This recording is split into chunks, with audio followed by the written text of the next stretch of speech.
The war in West Asia is now shaking the global oil market. Iran's powerful military wing has issued a stark warning. Rein in the US and Israel or brace for $200 oil. Energy markets are already rattling. Prices are swinging wildly within hours, and the world economy is feeling the shockwaves.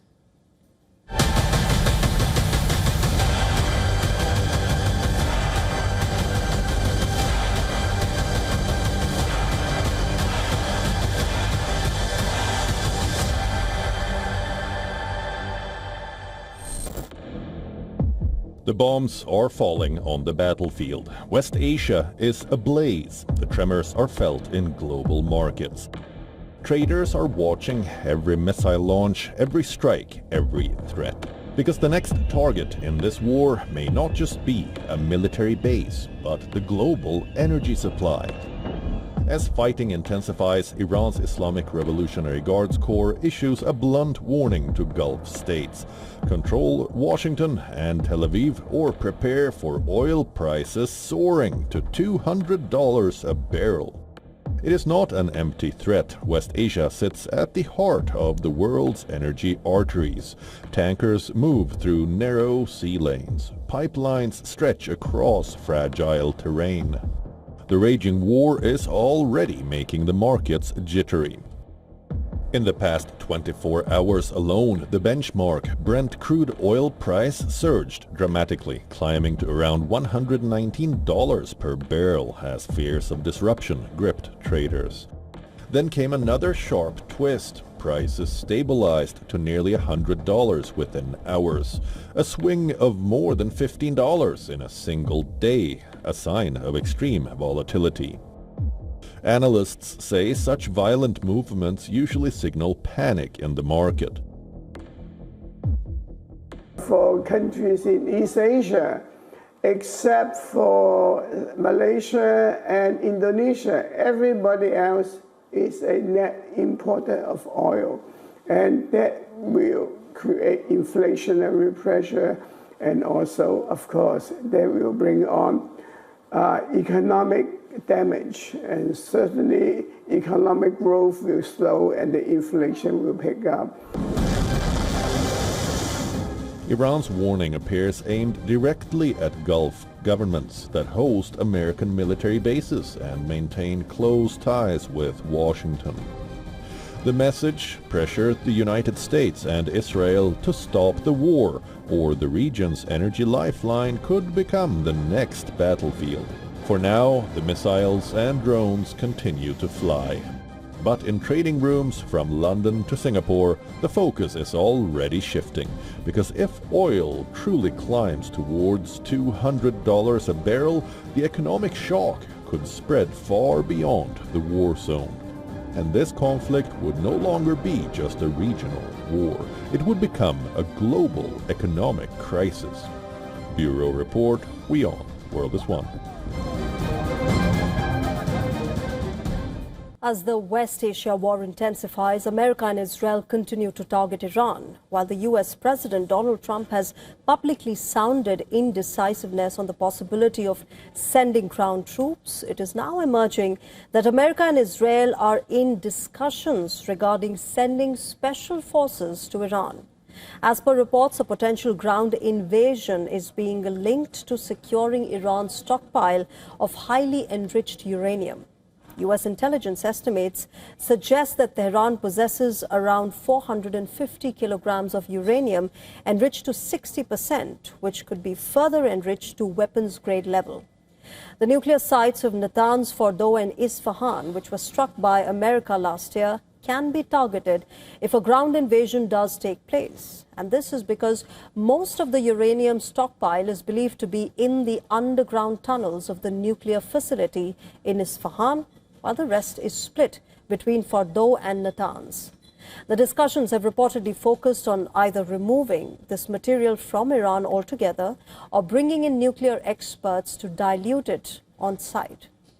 One of the other aims of sending troops into Iran is reportedly to seize the Karg island, which is located 25 kilometers off Iran's coast near Bushehr province. While it is only about 6 kilometers long, the strategic value of this island is immense for Tehran. A petrochemical facility was jointly developed here in 1969 by the National Iranian Oil Company and US-based American Oil Company. This island was linked by pipelines to both offshore oil fields as well as mainland oil fields in Khuzestan. By early 1970s, this infrastructure transformed Kharg into Iran's largest oil loading terminal. At present, it has the capacity of loading up to 7 billion barrels of oil every day. It also handles nearly 90% of Iran's oil exports. And during the Iran-Iraq war in the 1980s, it was bombed by Saddam Hussein's forces on multiple occasions. Incidentally, Donald Trump has not outrightly ruled out sending troops to seize this very island. Israel faces serious allegations of carrying out chemical attacks on Lebanon as tensions escalate in the Iran war. While Israel denies this allegation, Lebanon says nearly 400 people have been killed in an Israeli offensive. Take a look at this report for more details.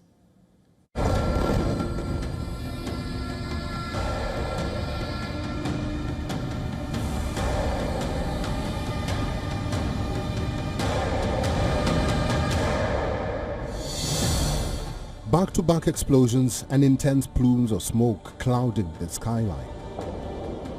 Over a year of brief ceasefire, Lebanon finds itself on the edge once again. Israel is carrying out a series of heavy airstrikes targeting Hezbollah's stronghold in the south. Hezbollah fighters, on the other hand, have deployed their best troops on the front line. Every day, about 100 rockets and drones are launched from Lebanon towards Israel. As Israel scales up strikes on Lebanon, a new storm of controversy is engulfing the strikes. Human Rights Watch has accused Israel of firing white phosphorus shells over a residential town in southern Lebanon, triggering fires and raising fears of severe civilian harm.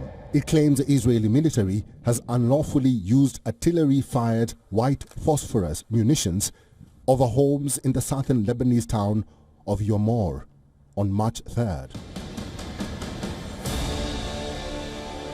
White phosphorus is a chemical substance used in artillery shells, bombs and rockets that ignites on contact with oxygen. It is capable of burning human flesh down to the bone.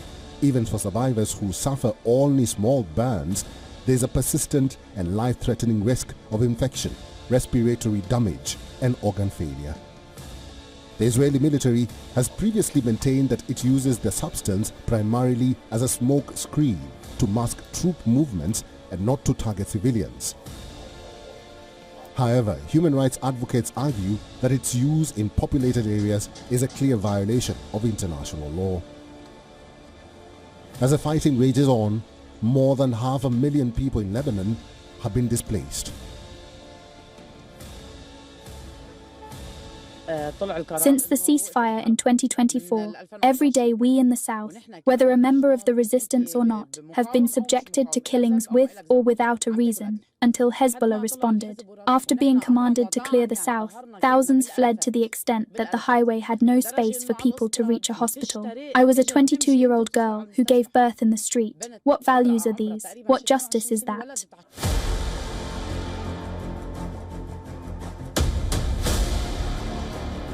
They are targeting children.